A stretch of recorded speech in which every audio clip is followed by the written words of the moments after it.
Bonsoir. Aujourd'hui, une arme à feu peut circuler librement d'un État de l'Union à un autre, sous réserve que son détenteur ait une carte européenne, donc qu'il ait obtenu dans son pays d'origine l'autorisation d'avoir cette arme.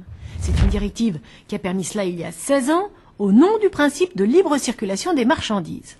Seul souci, depuis, nous avons signé un texte proposé par les Nations Unies qui nous oblige à durcir cette loi. Et c'est le branle-bas de combat chez tous les amateurs d'armes en Europe, une émission préparée avec Luc Laguin-Boucher.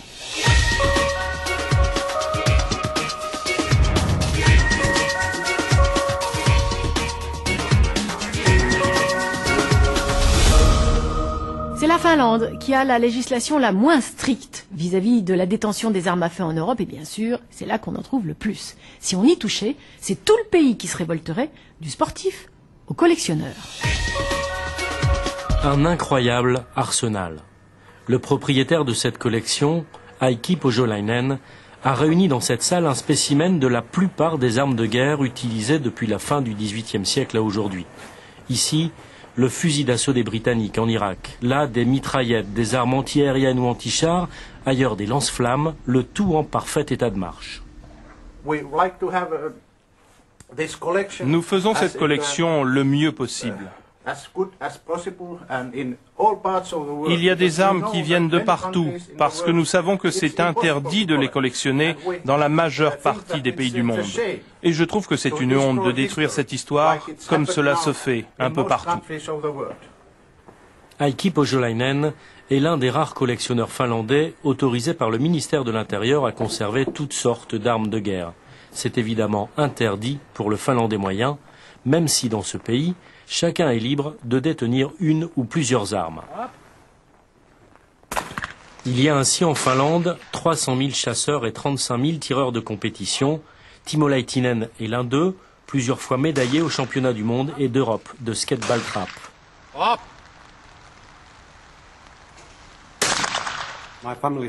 Ma famille a toujours possédé des armes.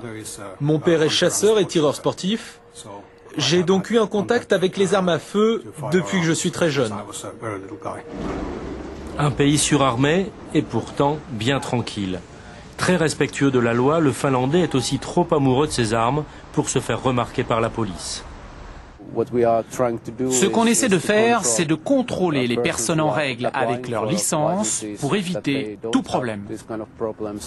Et à la moindre incartade, la licence est retirée, ce que confirme Timo Laitinen, qui est aussi inspecteur de police à Helsinki.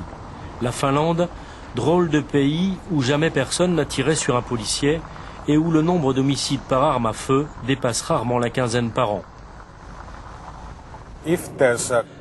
S'il y a du trafic d'armes qui alimente des criminels, des gangs ou des groupes ethniques qui se battent entre eux, il faudra réfléchir. Mais là, je ne vois pas la situation évoluer comme ça dans un futur proche. En Finlande, il y a consensus sur les armes. Et la population n'est pas prête à accepter que l'Europe vienne changer un système qui lui donne satisfaction. En France, ce sont les chasseurs qui se mobilisent contre les futures restrictions normales. Nous sommes le pays d'Europe où ils sont les plus nombreux. Même l'ouverture de la chasse ne les détourne pas de leur combat contre la députée européenne qui porte le texte. Il est 7 heures à Roquebaron dans le centre-Var. Le soleil levant à cet instant de la journée est l'allié des chasseurs, car la température peu élevée ne fatigue pas encore les chiens utilisés dans le cadre de cette chasse à la battue. Une chasse qui dure en moyenne 2 à 3 heures. Fusil cassé sur le bras, Thierry Coste, ardent défenseur de la chasse, part à la traque au sanglier. Pour lui, la chasse n'est pas un privilège. C'est un acquis de la Révolution, effectivement. Avant, la chasse était réservée aux nobles, elle est devenue populaire. Et en France, elle l'est toujours restée. Très nombreux sont les chasseurs qui investissent ce massif forestier au mois d'août. Car la chasse au sanglier ouvre le bal des fusils. En France, on compte entre 5 et 6 millions de fusils de chasse, soit 3 ou 4 par chasseur. Pour les armes de collection et les tireurs sportifs, c'est entre 10 et 20 millions d'armes. Un chiffre considérable. Pour certains, il s'agirait de ne pas se tromper de cible. Le vrai sujet, il est qu'il faut encore plus renforcer les contrôles aux frontières. sur les trafics d'armes.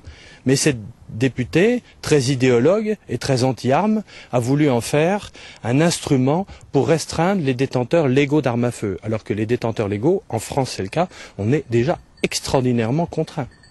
Quand il n'est pas dans la nature, l'homme arpente les couloirs du Parlement européen, ou plus près, ceux du ministère de l'Intérieur et de la Défense, avec une seule directive, préserver cet acquis datant de la Révolution française.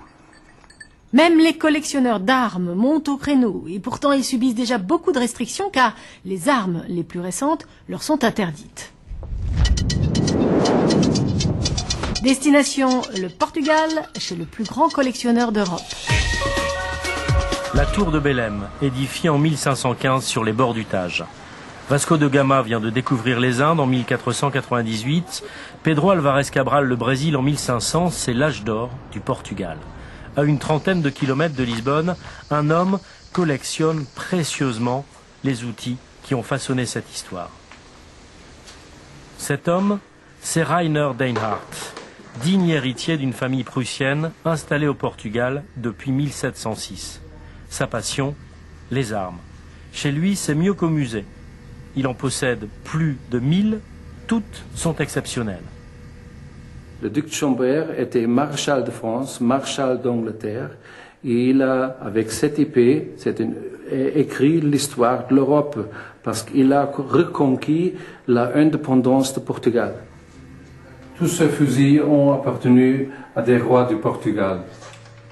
Plus de 30 fusils avec des mécanismes en or et argent, des canons sertis de pierres précieuses, des pièces magnifiques avec pour certaines leurs secrets, comme cette cache dans la crosse d'un fusil offert à un maharaja indien. On trouve ici une miniature du Al-Coran. Cet universitaire a consacré toute sa vie à l'étude de l'évolution de l'homme au travers des armes. Et il est intervenu auprès de l'Europe pour que la nouvelle directive ne soit pas défavorable aux collectionneurs.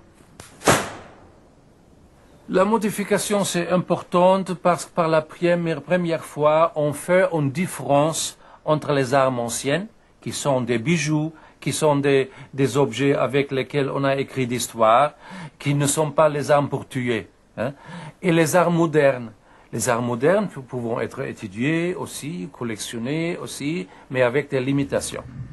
Il va donc pouvoir ranger tranquillement ses dernières acquisitions. 2 épées vieilles de 2500 ans. Découvertes récemment en Afghanistan par un soldat américain qui cherchait des mines avec un détecteur de métaux, elles ont appartenu à des mercenaires d'Alexandre le Grand. Il n'en existe que quelques exemplaires dans le monde. On se quitte et on se retrouve sur le blog de l'émission. Très bonne soirée, à la semaine prochaine.